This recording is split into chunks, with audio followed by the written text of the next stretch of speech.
Autobots. They have always seen themselves as symbols of hope, a light amidst the darkness of this war. But look at them now, cracked, shattered into tiny factions like shards of glass that can never be pieced together again. They think Optimus Prime is an unshakable leader. Ha, how naive they are. Fragile leadership coupled with an overwhelming sense of justice is the perfect recipe for destruction. And me?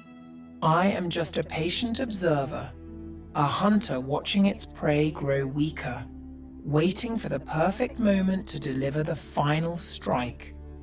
Because in the end, in this universe, only the cunning and ruthless survive.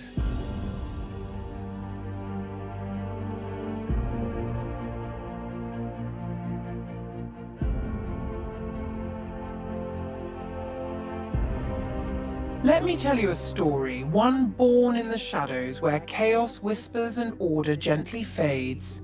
My name is Airachnid, a hunter, a weaver of cunning and deceit. I have been watching, waiting, as the Autobots crumble under the weight of their own doubts. Their unity fractures like glass, each crack spreading in silence. And from my place in the darkness I observe, patient, calm, for now. This is not a tale of victory or justice, but one of inevitability. A story where their destruction becomes my greatest masterpiece. I am Airachnid. A name murmured in hushed tones, forgotten by those who seek solace, yet never truly erased from the shadows. I do not march with the Autobots, nor do I stand among the Decepticons. I am a hunter, an observer, and when the moment comes, a quiet executioner. Those who wander too close rarely escape the snare I weave. The shadows are my ally, my constant companion, and my greatest weapon. Here, in the stillness, I wait, not with haste, but with purpose, for the cracks in their armor grow deeper, and when the time is right, I will step into their light and extinguish it. You might ask what makes me different from the others. I am not bound by this war. The Autobots, with their fragile morals, and the Decepticons, with their blind ambitions, are too busy killing each other to realize that true power doesn't require banners or factions. My strength is freedom. I follow no one. I hunt what I want, when I want, and right now what I want is to see Optimus Prime fall. Optimus Prime, the leader, the symbol of hope. The Autobots worship him, the humans revere him, but I see what they cannot, a crack beneath the golden facade. His leadership is full of weakness. His decisions, said to be for justice and peace, are ropes slowly strangling his own forces. And now the cracks have widened, large enough to shatter with just a small push from me. But I am in no hurry. A good hunter knows when to wait. The Autobots have already begun their own destruction. I only need to enjoy the show. And when they finally fall into the abyss they've dug for themselves, I will be there, at the summit, watching them beg for mercy before I end it all. So, am I an enemy? Perhaps. Am I a monster? Certainly, but I am nothing compared to the lies they call leadership. I am the reflection of their own fragility, and I will make sure they see it before it all ends. Optimus Prime. That name once symbolized strength and hope, the leader of the Autobots, the symbol of resistance against evil, the guardian of justice. He was the last voice standing when the entire universe plunged into chaos. Even I must admit, there was a time when that name was enough to make the weak stand tall again, and the strong think twice before acting. But hope is a double-edged sword, isn't it? A fragile illusion, and Optimus holds it too tightly. His leadership is built on idealism, the belief that all life is precious, that this war can be won without compromising principles. Yet idealism that is too rigid becomes a burden, and that burden is now beginning to crush him. His decisions are so noble, so full of compassion, but look at the results. The Autobots are losing faith. They are divided. Some want to fight brutally, eliminating all threats without hesitation. Others wish for peace, to buy time with those weak humans. And Optimus? He stands in the middle, too hesitant to choose a definitive path. And that, my friends, is the first crack. Optimus tries to please everyone, but ends up disappointing them all. Factions begin to form, each with its own leader, and the Autobots are no longer united. They start to question his leadership, viewing him not as a leader, but as an obstacle. Ironhide, the loyal warrior, now stands before the base, rallying those who believe aggressive attacks are the answer. Perceptor, the thinker, speaks of diplomacy and peace, taking others with him. And in the midst of it all, Optimus stands like an old statue beginning to crack, battered by storms from all sides. I watch, and I know. This is the end of the legend. He will not fall to Decepticon attacks, but to the division within. His leadership, once unshakable, now crumbles under the weight of expectations and his own failures. And me? I am merely waiting for the moment to drive the final nail into his coffin. And now, as I expected, the small crack begins to widen. The division that once was a whisper is now a roar. The Autobots, who once stood firm under Optimus Prime's banner, are beginning to choose their own sides. Ironhide, the tough warrior who never falters on the battlefield, has lost his patience. To him, this is no longer about values or justice. This is war. And war is only won by those who are willing to destroy the enemy without mercy. Decepticons must be annihilated, he says. If we must sacrifice a few humans to save thousands more, that is a price worth paying. With that, he leads his own group, those who believe only violence can bring victory. On the other hand, there's Perceptor, the thinker. With his intelligence, he offers a more peaceful diplomatic path. We need humans, he says. We cannot survive without them. If we destroy their world, we destroy our own future. Perceptor and his group talk of alliances, of compromise, but that only makes them appear weak in Ironhide's eyes. Then there are those who don't know which side to take. Bumblebee, the young warrior who desperately wants to preserve unity, can only watch in fear as the Autobots, his family, begin to fragment. They choose no side, but their confusion is yet another proof of Optimus's failure, a force without direction, without purpose. And Optimus? He simply stands there, listening to the voices clashing in their council chamber. Like an old statue losing its meaning, he tries to speak, to bring them back together. But his voice no longer holds the power it once did. His words are just whispers to those who have lost their faith. I watch it all from the shadows. This division. Ah, how beautiful it is to see the great family of Autobots begin to crumble from within. Ironhide glares at Perceptor, and I can see the hatred in his eyes. Perceptor turns away, and I feel his deep frustration. Each believes they are right. Each is convinced they are the true savior. Meanwhile, Optimus remains silent, letting the cracks widen. And here I am, smiling, watching a performance that slowly burns them all from within, because the greatest destruction does not come from enemies outside, but from betrayal within. And the Autobots? Oh, they've completed half my work without me lifting a finger. They have no idea that I've been hiding in the shadows all along, pulling the delicate strings that guide their every move. The Autobots, oh, how easily they can be manipulated. Their idealism is their weakness, and I only needed to slip through the tiniest cracks in their unity.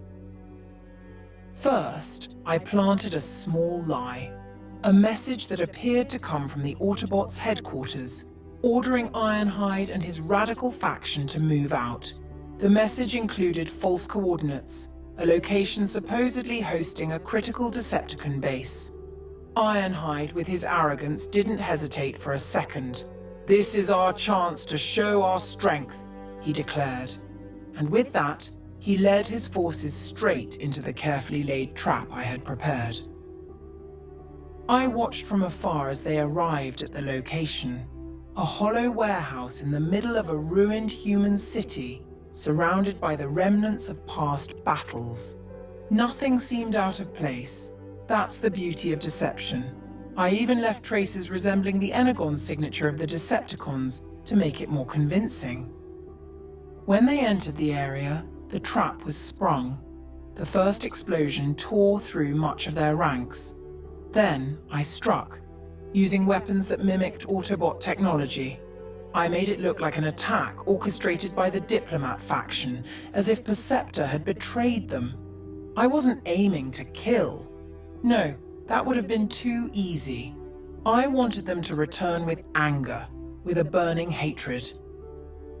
Ironhide and his faction limped back to their headquarters, humiliated.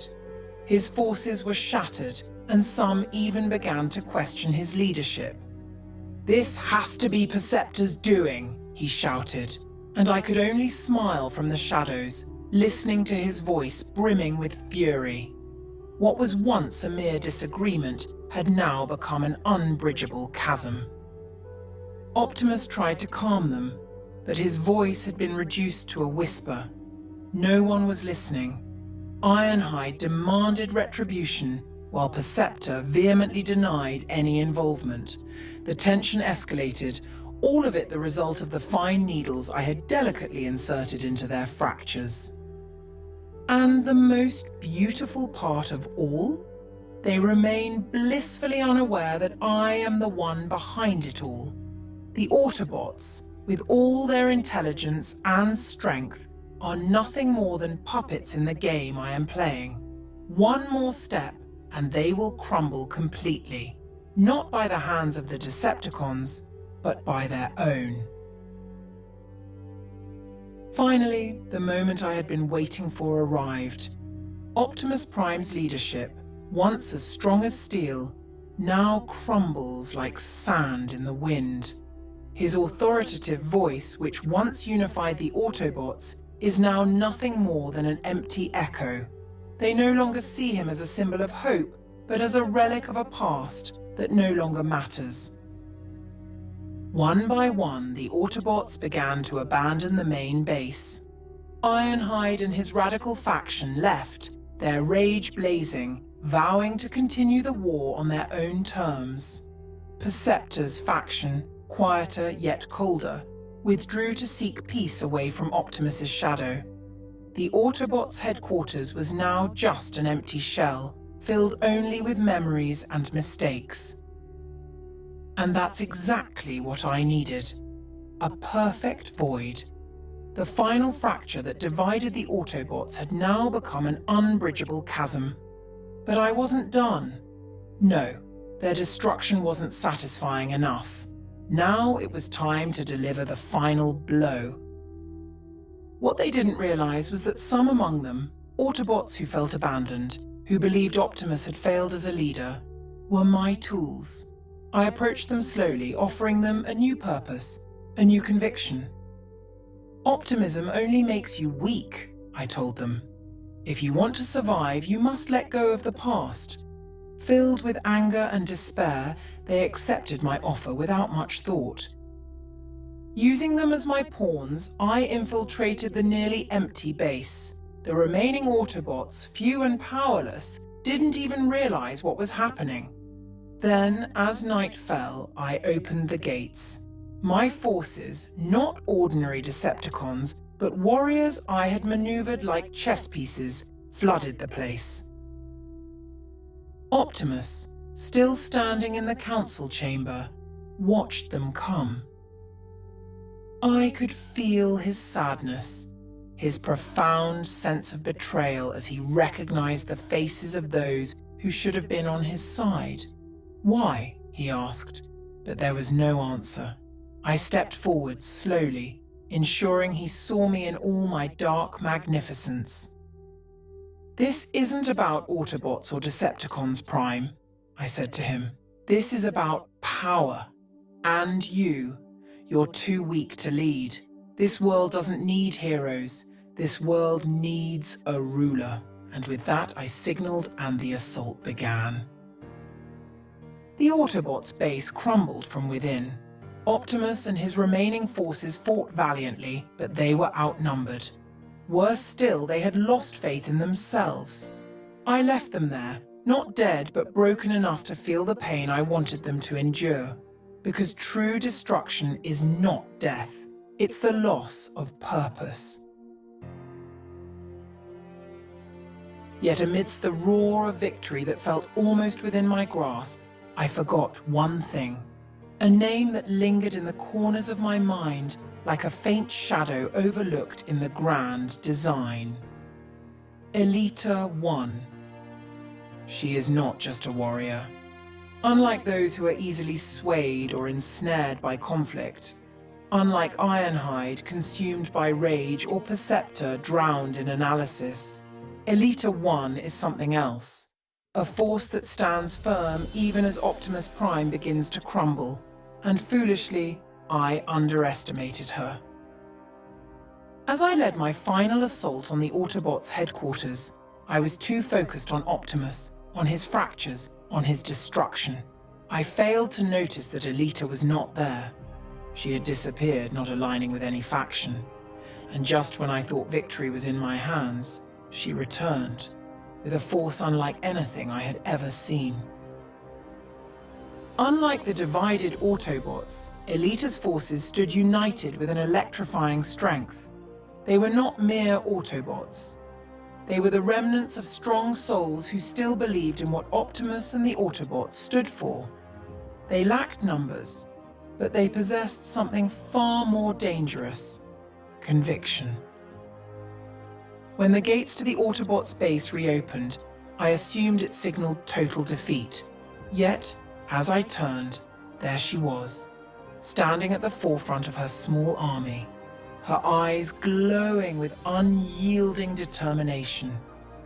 Elita 1 was not the frail symbol Optimus had become. She was a living force, someone capable of reigniting hope from the ashes of ruin. "Airachnid!" Her voice called my name, cold and commanding. "You think you've won this game? You forget. True battles are not won through trickery. They are won through courage." Damn her, she was right. In that moment, I realized I had made a grave mistake. I had shattered the Autobots, but I had forgotten that from destruction, something far more dangerous often emerges: rebirth. Ah, damn it, I failed again. What went wrong? I had everything perfectly planned, splintering the Autobots, shattering their trust in Optimus, even turning them against one another. But Elita 1, that woman, she was the variable I didn't account for. When I saw the Autobots' headquarters, once in ruins, slowly being rebuilt by her presence, I knew this was not my time to win. Her forces, the female Autobots, stood resolute by her side, driving me out of the battlefield that should have been mine. Their hands may not have the strength of Ironhide, their minds may not rival Perceptor's intellect, but their hearts. Oh, their hearts are steel I cannot pierce. I had no choice. I had to retreat, flee into the darkness back to my lair, licking my wounds and devising a new strategy, but I would not leave without leaving my mark. No, they had to know that I would return. "Elita won!" I shouted, my voice echoing across the battlefield now littered with flames and rubble. "You may have won this time, but don't think this is the end. I will return, and when I do, I will bring a pain you've never known. This world will kneel before me, and you will watch your own destruction slowly until only emptiness remains." I saw Elita's gaze cold and unflinching. She said nothing, merely staring at me with eyes that seemed to declare, "We are not afraid of you." And that made my blood boil, yet I knew now was not the time to fight. I turned and fled, vanishing into the shadows from whence I came. At the very least, I've achieved something. The Autobots are no longer the same. Their strength has been fractured. No matter how hard Elita tries to unite them, the scars will remain. And I will wait for that moment, when they are vulnerable once again. I will stalk them from the shadows, biding my time to strike. Because this was only the beginning of what I can deliver. The true pain is yet to come.